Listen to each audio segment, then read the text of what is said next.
Noong February 2004, isang nakakagimbal na gabi ang babago sa buhay ng mga pasahero ng isang barkong naglalayag mula Manila papuntang Cagayan de Oro. Isang trahedya na hindi malilimutan at ang pangyayaring ito ay kumitil ng buhay ng higit 100 katao at maraming iba ang nawawala hanggang ngayon. Ano nga ba ang nangyari sa Super Ferry 14 noong gabing yon at bakit nga ba ito lumubog?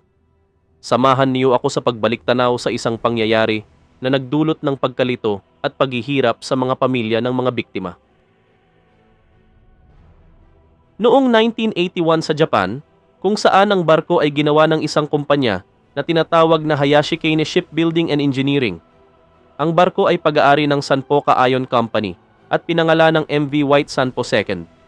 Hindi pa lumipas ang 2 dekada, noong 2000, ito ay ibinenta at binili ng WGNA o kilala bilang William Gotham Aboitiz Shipping Company, na isa sa mga pinakamalaking ferry companies sa Pilipinas noong panahong iyon. Noong October 2000, ang barko ay pinangalan ng Super Ferry 14 na naging isang festival ship dahil sa bagong mga disenyo na mayroon ng barko. Sa isang karaniwang araw noong February 7, 2004, ang barko ng Super Ferry 14 ay lumayag mula Manila patungong Cagayan de Oro na may isang stopover sa Bacolod at Iloilo City. Ang barkong Super Ferry 14 ay may sakay na 899 na tao na sakay ng oras na iyon. 744 sa kanila ay mga pasahero at 155 sa kanila ay mga miyembro ng crew. Kasabay nito, sakay nito ang isang grupo ng mga kabataan mula sa Mindanao ang naging delegado sa isang journalism contest na ginanap sa 2004 National School Press Conference sa Luzon. Nang pumasok na ang eksaktong alas 11 kung saan umalis na ang Super Ferry 14 mula sa Port of Manila patungong Mindanao.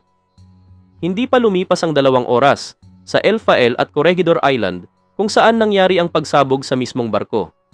Ang pagsabog ay naganap sa bahagi ng tourist section malapit sa Bank 51 sa lower deck kung saan maraming tao sa lugar na iyon. At sa oras na iyon, mahirap isipin kung paano kumalat ang apoy sa iba't ibang bahagi ng barko. Dahil dito, maraming mga miyembro ng crew at mga pasahero ang nataranta at ang iba ay tumalon na lamang sa dagat at ang ilan ay hindi pinalad na natrap sa apoy na kumalat sa barko at ang iba ay posibleng nalunod. Bandang 1:30 ng umaga, ang barko ay tuluyan ng idineklarang abandona. Ngunit ano nga ba ang dahilan ng pagsabog? Kasabay pala ng oras bago pa man umalis ang barkong Super Ferry 14, may isang lalaking nagngangalang Redondo Caindiloso, isang Muslim convert na miyembro ng kalaban ng gobyerno. Noong mga panahong iyon, may ticket siya sa isang bahagi ng lower deck malapit sa Bank 51B. Ang kakaiba dito, pinlano niyang pasabugin ang barko gamit ang isang TV set na may higit sa 3 kilong ng bomba. Noong February 29, ang sumunod na araw pagkatapos ng pagsabog, mahigit 180 na katao ang iniulat na nawawala at tanging isang maliit na porsyento lamang sa kanila ang buhay pa. Ayon sa mga opisyal, ang mga nawawalang tao ay maaaring natrap sa loob ng abandonadong barko at ang iba ay posibleng nalunod dahil sa kakulangan o hindi naabutan ng mga rescuer. Ang pag-recover ng mga nakitil sa barko ay mabagal at talagang umabot pa ng ilang buwan. Sa kabila ng kinalalagyan nito sa isang maliit na bahagi ng karagatang malapit sa bayan ng Mariveles, sa hilagang bahagi ng Manila, 4 na nakitil lamang ang nakuhang i-recover ng Coast Guard sa unang linggo. Sa kalaunan, nadagdagan pa ng hindi bababa sa 12 mga nakitil na may mga senyales ng pinsala mula sa pagsabog. Sa kasunod na araw kinabukasan, 63 nakitil ang na-recover habang 53 pa ang nawawala.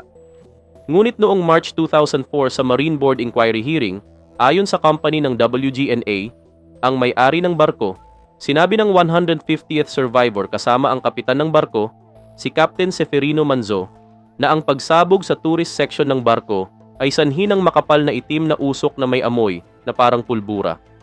Ayon din sa investigasyon, na isinagawa 5 buwan pagkatapos ng paglubog ng barko, natagpuan ang mga ebidensya na ang bomba ang sanhi ng pagsabog.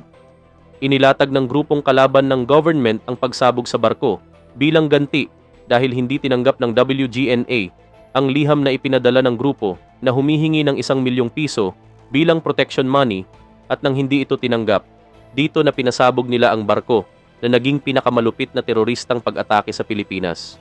Noong October 11, 2004, inihayag ni Pangulong Gloria Macapagal Arroyo na 6 na suspek ang naaresto na may kaugnayan sa pambobomba.